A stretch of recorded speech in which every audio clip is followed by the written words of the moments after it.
Fiancé told me our relationship would end if I couldn't have sex, shattering my trust and leaving us stuck in limbo. I'm a 37-year-old woman, and I've battled with severe vaginismus and vulvodynia my entire life. I've never been able to have sex, even the slightest contact in that region is excruciating. The first time I realized something was wrong was when I was 12.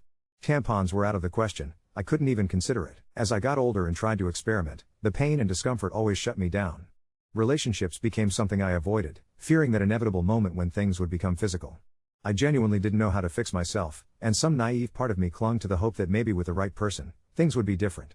When I reached my 30s, I began a serious relationship with someone I'd known for years. I felt ready to fight for answers, so I sought medical advice and was told I'd need exploratory surgery. Doctors told me to abstain from sex to avoid possible damage until after the procedure. When I confided this to my partner, he left me. That heartbreak made me want to give up on relationships completely. I started trying to accept that maybe I'd just go it alone, maybe even pursue motherhood on my own. Secretly, I began sabotaging any chance of connection, turning to food for comfort. I ate and ate, chasing an armor that could make me invisible, make me unwanted, so I wouldn't have to face that bitter edge of rejection again. And then, out of nowhere, he appeared. I met my fiancé, a 33-year-old man, while playing a video game. It started as a casual conversation but quickly became something more. We lived in different countries, so making time for each other was challenging. Within our first year, I shared my deepest fears, my history, my concerns that maybe I'd never be able to fix this. I was painfully honest about how broken I felt. He admitted that he struggled with the distance and his own need for physical affection, but told me there was more to intimacy than just sex. I noticed his struggles with jealousy, so I changed my behavior to reassure him. A year into our relationship, we finally met in person. The excitement, the attraction, was electric. For the first time, I was truly, physically turned on by someone. We tried to have sex. It failed. Again, I was crushed. Some part of me had still believed that if I truly loved someone, my body would just figure it out. He held me, comforted me, told me that even if it never happened, he'd still love me just the same. Those words became my anchor and my hope. I wanted to fix myself for him, but the fact that he'd stay no matter what made me want to try even harder. I moved to his country. I spent my whole life savings building a new life with him. It felt amazing. Even if nothing is ever truly perfect, I was happy. We did hit a major rough patch, though. One night in bed, he suddenly told me he wasn't sure he wanted kids anymore. That hit like a truck. I had always been open about my desire for a child, and I never would have uprooted my life if I'd known he felt that way. I lashed out, and he was furious at my reaction. Sex, or the lack of it, was always a shadow in the background. He wanted more sexual contact, and I just didn't know how to give it. I even suggested I might try relaxing with some drugs and alcohol to see if it would help, but he hesitated, worried about consent and what it would actually mean for us. We worked through that, but the question kept hanging over us. This year, he proposed. I was ecstatic. That moment felt like validation, a commitment back to me, after all I'd sacrificed to be with him. But over the next months, the warmth and affection started to fade. I made a decision. I was going to try again, really try. I took the time to shave everything, bought new, cute underwear. And suddenly, I began bleeding. The bleeding wouldn't stop. It lasted for months, heavy, frightening, and it left me terrified. Eventually, I learned it was hormonal, thankfully, but it meant I needed to lose weight for my health and to sort it out. I went to see another specialist, and after all these years, I finally got a new idea, a possible fix. I told my fiancé, and he seemed pleased. Then, just 2 days later, he told me in bed, if I could never have sex, it would mean the end of our relationship. Just like that. My heart broke. Suddenly, all the trust I had, that unshakable foundation I'd built from his earlier promise, that it didn't matter, that love was more than sex, crumbled beneath me. I was so lost in my heartbreak that I probably didn't see things from his side, how he was living celibate because of me. I apologized for how I reacted. I owned that I'd been selfish and so caught up in my own pain that I failed to communicate with him. But after that, everything changed. He said he wasn't sure about us anymore. It's been weeks since then, weeks of being stuck in this limbo together. Today, I pushed again, reaching for affection, and he just repeated that he's still not sure. He won't kiss me, won't touch me at all, but in front of everyone else, he pretends nothing's wrong. I'm stuck here, not knowing if I should stay, not knowing how to keep fighting if it feels like he's already given up. I don't know what to do, or who I am without this hope. Update 1. Let me fill in some of the gaps people usually have when I tell my story. Yes, I did go ahead with the exploratory surgery even after my previous partner left. During the procedure, the doctors discovered that my hymen was unusually tight and thick, stretched like a drumhead, practically. They loosened it then and there, which was both a relief and a revelation. Afterwards, I was referred to a sexual therapist who introduced me to dilators and talked to me about psychosexual therapy. I'm definitely not asexual. I have strong sexual desires, wants, and needs. I always wanted to have sex. In fact, the heartbreak I felt when it didn't work out with me and my fiancé was immense. I'd always believed that, with a man I was fully attracted to, trusted, and felt safe with, things would finally fall into place. I wasn't naive or expecting magic. I knew first times often aren't pleasant. But I never expected it to be just plain impossible. He described it as pressing against a brick wall, absolutely no give at all, and he could see how much pain I was in. And no, we weren't monks. We weren't celibate. There was intimate touching and plenty of affection. But then there was a period, months long, where all of that stopped because I began experiencing heavy, clotted bleeding, something I felt incredibly guilty about. But honestly, my emotional bandwidth was spent. The bleeding terrified me, and my mind spun with worst-case scenarios. It took ages before I could get in for an ultrasound, and only about a month ago did I finally get those answers. Turns out, I'm borderline PCOS, not actual cysts, but a cluster of other symptoms. The bleeding itself was hormonal. When that bleeding finally ended, I tried to rekindle our intimacy, but I was rebuffed. That rejection brought me into the predicament I'm in now. Through it all, one thing never changed: I've never stopped trying to solve this. Almost 15 years ago, in my early 20s, I realized that what I was experiencing wasn't just normal nerves. Since then, my life's been a cycle of doctors and specialists, endless creams, and multiple rounds of therapy with all kinds of experts. I've been poked, prodded, and analyzed beyond belief. Vulvodynia just means pain without an identifiable cause, and no one has ever pinpointed the why. The current theory is perhaps my bodily fluids are too acidic and have damaged the nerves of the vulva. Things reached a breaking point after the failure of the dilators and psychosexual therapy. I took a pause then. By that point, I'd almost accepted that I just couldn't fix it. For a while, I wasn't seeking a relationship, so the problem faded into the background. But when this current relationship began, I jumped right back into trying treatments and looking for new options. One thing I want to be absolutely clear about: I never lied to my fiancé. I told him the reality early on, around month 3 or 4, actually. This was well before we met in person, and ages before I even considered the idea of moving in. He knew exactly what he was getting into from the start. We both held on to a hope that things would be different in person, but when they weren't, we immediately started searching for new solutions. Finally, there was the question of having children. That was settled pretty soon after it first came up. We had a long, in-depth conversation about his fears. He has a child from a previous relationship, and that whole experience, birth and afterwards, was a complete disaster. No one involved was blameless, but ultimately, they weren't in a place to have a kid together, and since then, they've just tried to make the best of it. His fear was that having a child would destroy us the way it destroyed that relationship. Over a week, we had several brutally honest discussions. He realized he'd actually like a child with me, though he'd probably be anxious about it. I told him that as long as he keeps me in the loop about his feelings, I'll do my best to support him emotionally. Update 2. Last night, I hit a new low. After reading some things, it felt like all my worst fears were being confirmed, the ones I never wanted to face. Was it really over? Would I have to leave everything behind, uproot my life again, return to my home country and start over from scratch? The thought was soul-crushing. I couldn't keep these worries bottled up anymore. I sat down with my fiancé and told him I understood his need for time and space to gather his thoughts, but that the uncertainty was eating away at me.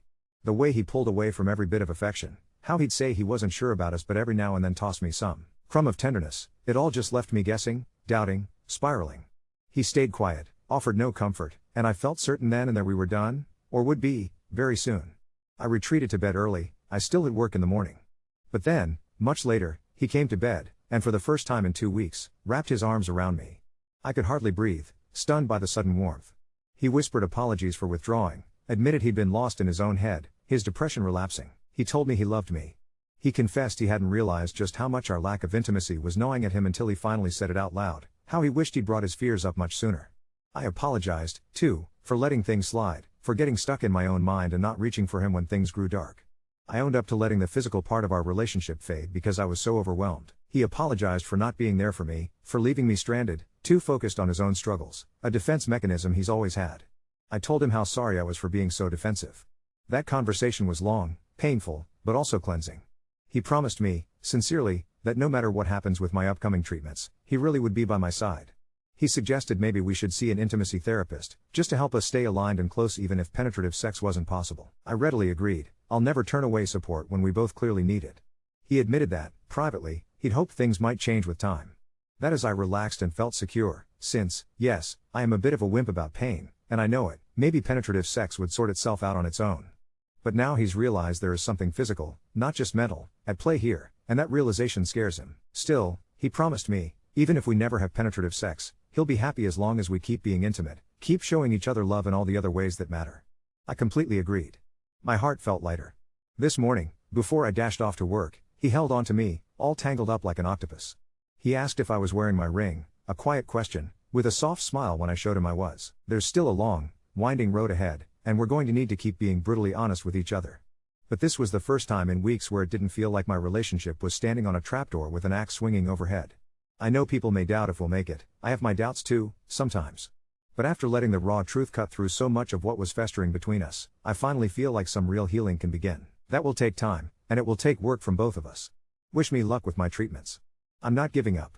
I still believe this relationship is worth every bit of effort, otherwise I never would have moved countries for it.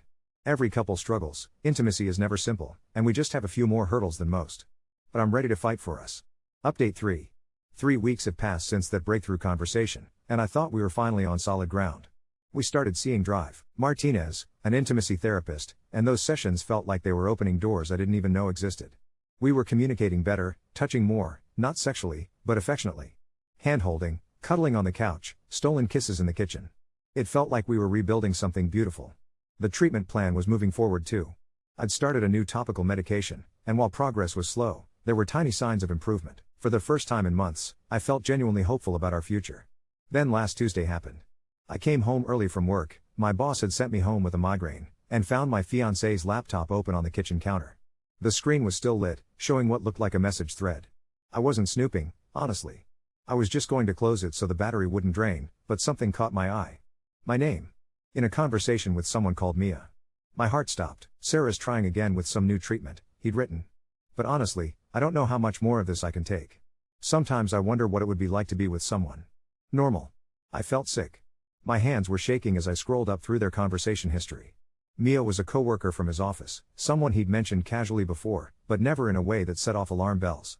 The messages went back weeks, nothing explicitly sexual, but there was an intimacy there that made my chest tight. Inside jokes. Late-night conversations about his situation at home. Her offering to listen anytime and suggesting they grab drinks after work to decompress. When he came home that evening, I was sitting at that same counter with his laptop closed in front of me. "We need to talk," I said, and something in my voice made him freeze in the doorway. The conversation that followed was brutal. He admitted that yes, he'd been talking to Mia about us, about our problems. He swore nothing physical had happened, that she was just a friend who understood what he was going through. But when I asked if he'd told her things he hadn't told me, if he'd shared details about our intimate life with this virtual stranger, his silence was answer enough. "You promised," I whispered.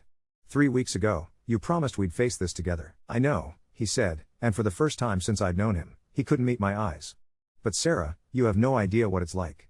Living like roommates, watching other couples, feeling like I'm 23 and celibate again. I wasn't looking for anything with Mia.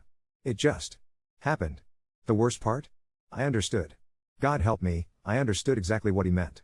But understanding didn't make the betrayal hurt any less. We've been sleeping in separate rooms since then. He says he needs space to think, and honestly, so do I. The wedding is supposed to be in 8 months. I've already sent out save the dates. My dress is hanging in our closet like a white ghost, mocking me every time I see it. Yesterday, Mia texted him while I was sitting right there. Just a simple "hope you're okay" with a heart emoji. Such a small thing, but it felt like a knife twisting in my chest. When I pointed it out, he got defensive, said I was being paranoid and that she was just being nice. Maybe she was. Maybe I am being paranoid. But when you've spent your whole life feeling broken and inadequate, when someone finally promises to love you despite your flaws and then seeks emotional intimacy elsewhere, it's hard not to spiral. I have my next medical appointment on Friday. Part of me wants to cancel it, to just accept that maybe I'm not meant for this kind of relationship. But another part of me, the stubborn part that moved countries and changed my entire life, refuses to give up. I just don't know if I'm fighting for us anymore, or just fighting to prove I'm not as broken as I feel. Update 4. I went to that medical appointment on Friday. Sat in Dr. Chen's sterile office, staring at pamphlets about pelvic floor therapy while she explained the new treatment protocol. "Botox injections," she said. "It could help relax the muscles, give us a real shot at progress. 6 weeks of recovery, then we'd know if it worked." "Any questions?" she asked, and I almost laughed. Where do I even start? How do I explain that my fiancé is emotionally cheating with a coworker? That I might be fighting for my body while my relationship crumbles around me? Instead, I scheduled the procedure for next month. When I got home, the house felt different. Quieter. I found a note on the kitchen counter in his handwriting. "Gone to think. Back Sunday. We'll talk then." That was it. No explanation of where he went, no acknowledgement of the bomb he dropped in our lives. Just gone. I spent the weekend in a strange kind of limbo. Part of me was furious. How dare he run away when we needed to face this together? But another part felt almost relieved. The constant tension, the walking on eggshells, the way every conversation felt loaded with unspoken resentment. At least now I could breathe. Saturday night, I did something I hadn't done in years. I called my sister Emma back home. We'd drifted apart after I moved here, partly because explaining my situation felt exhausting, partly because I was so wrapped up in trying to build this new life. Sarah? Her voice was bright with surprise. Oh my God, it's been months. How are you? How's the wedding planning going? I broke down. Just completely fell apart on the phone, sobbing so hard I couldn't speak. When I finally managed to tell her everything, the medical issues, the emotional affair, the constant feeling of not being enough, she was quiet for a long moment. Come home, she said finally. Just for a week. Clear your head. I can't. The procedure is in a month, you said. Come home, Sarah. You're drowning. Sunday evening, he came back. I was in the kitchen making tea when I heard his key in the lock. My hands went shaky, and I had to set the mug down before I dropped it. He looked tired. Older, somehow. His hair was messy, and there was stubble on his jaw that made him look like a stranger. We need to talk, he said, and I nodded, following him to the living room. I've been thinking, he started, then stopped. Ran his hands through his hair. About us. About what I want. About what's fair. My heart was hammering so hard I was sure he could hear it. I love you, he said, and the words should have been a relief, but his tone made them sound like a confession at a funeral. But I don't know if love is enough anymore. What does that mean? He pulled out his phone, and for a terrifying moment I thought he was going to show me more messages from Mia. Instead, he showed me a screenshot of an apartment listing. I put in an application, he said quietly. Just as a backup plan. Somewhere I could go if we decide. The words hung in the air between us like smoke. If we decide. Not if things don't work out, not if the treatment fails, if we decide. You're giving up on us. It wasn't a question. I'm being realistic. His voice was gentle, which somehow made it worse. Sarah, we've been trying for years. Years. And every time we think we've made progress, something else happens. The bleeding, the pain, now this thing with Mia, the thing with Mia that you caused. I know. He looked down at his hands. I know I messed up there. But it happened because I was desperate, because I felt so alone in this, and that's not fair to you either. I stared at him, this man I'd moved countries for, this man whose ring I was still wearing. So what happens now? I think, he said slowly, we should take a real break. Not just sleeping in separate rooms, but actually apart. Give ourselves space to figure out what we really want, without all this pressure. And Mia? There's nothing happening with Mia. But there could be. He was quiet for so long I thought he wasn't going to answer. I don't know, he said finally, and at least he was being honest. That night, I booked a flight home to Emma's. Not permanently, I told myself it was just for a week, just to clear my head like she'd suggested. But as I packed my suitcase, folding clothes I'd bought for this new life I'd tried so hard to build, I couldn't shake the feeling that I was packing up more than just a week's worth of outfits. The hardest part was taking off the engagement ring. It left a pale band of skin on my finger, like a ghost of all the promises we'd made to each other. I left it on the bathroom counter next to a note, taking some time to think. The procedure is scheduled for the 15th. I haven't cancelled it yet. The flight leaves in the morning. I don't know what I'll find when I get home, or what I'll decide while I'm there. For the first time in years, I'm not fighting for something, not fighting for my body to work, not fighting to save my relationship, not fighting to be normal. Maybe sometimes you have to stop fighting and just let yourself fall, to see where you land. Update 5. I'm writing this from Emma's guest bedroom, staring at the ceiling at 3 a.m. because sleep feels impossible. So much has happened in the past week that I don't even know where to start. The flight home was a blur. I cried quietly in my window seat while a businessman next to me pretended not to notice and a mother across the aisle kept glancing over with that look of pity I've grown to hate. When Emma picked me up at the airport, she took one look at me and just wrapped me in the kind of hug that makes you fall apart completely. The first few days were what I expected. Lots of tea, lots of talking, lots of Emma telling me I deserved better while I defended him out of habit. She was patient with me, even when I kept checking my phone for messages that never came. He texted once on Wednesday, "Hope you're safe. Take care of yourself." That was it, but then Thursday happened. I was helping Emma in her garden, trying to keep my hands busy, when my phone rang. Unknown international number. My heart jumped. Was it him calling from a different phone? But the voice that answered when I picked up was female, nervous, with a slight accent I couldn't place. Is this Sarah? Yes, who is this? My name is Anna.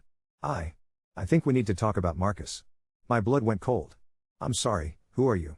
I work with Marcus. At the office. I know about you, about your situation. And I know about Mia. I sat down hard on Emma's garden bench. What about Mia? There was a pause, and I could hear her breathing.